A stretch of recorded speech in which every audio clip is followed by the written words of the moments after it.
Olá a todos, sejam bem-vindos a mais um vídeo.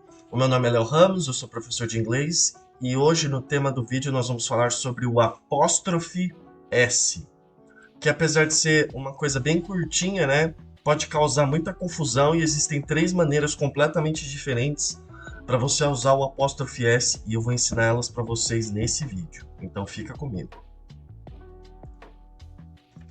Então vamos lá.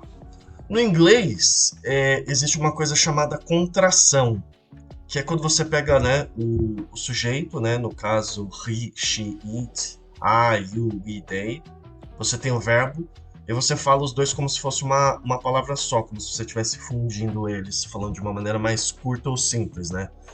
Seria como se em português, assim, um exemplo, né?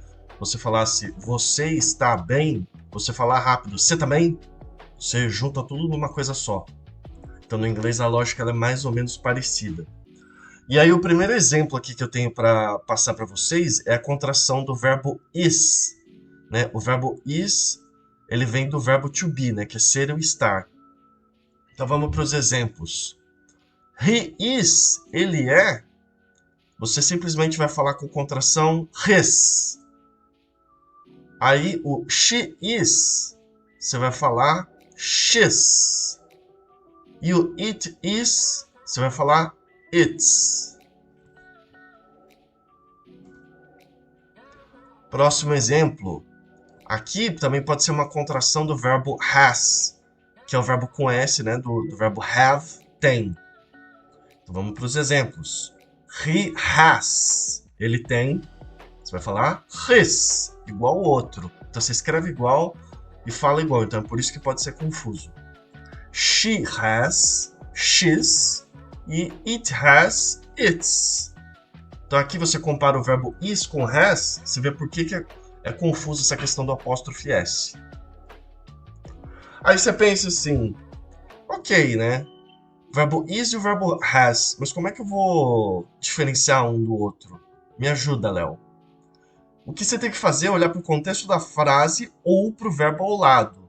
Então, por exemplo, essa frase aqui, ó, he's happy. O que faz sentido? Ele está feliz ou ele tem feliz? Ele está feliz. Então, por exemplo, nesse contexto, é o verbo is que está contraído. E a parte mais importante para você diferenciar um do outro é normalmente quando tem dois verbos, um do lado do outro. Então, vamos para o primeiro exemplo aqui, ó, he's writing. Ele está escrevendo. Então, o que você tem que reparar é o seguinte, é quando tem verbo to be, normalmente se tem outro verbo do lado, vai ser um verbo com ing. Ele está escrevendo. Ou pode ser qualquer outro verbo com ing. Aí eu peguei o mesmo verbo aqui, só que aqui eu deixei ele no particípio, que é a terceira forma. He's written. Então, ele tem escrito. Então, se você estiver nessa situação de apóstrofe S e tem um verbo do lado, você tem que comparar, ele é com ing ou ele é particípio? Que aí você consegue diferenciar um do outro sem problema nenhum.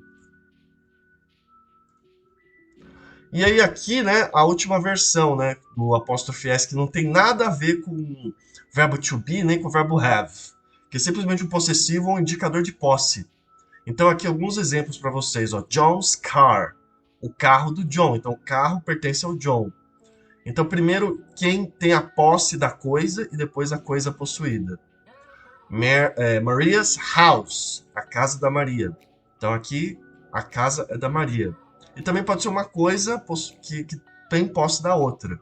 Então, the car's engine. O motor do carro. Então é isso, gente. Eu espero que tenha ficado claro aqui as situações aí que você pode usar o apóstrofe S. Se inscreva no meu canal, curta e compartilhe. Até o próximo vídeo e tchau, tchau!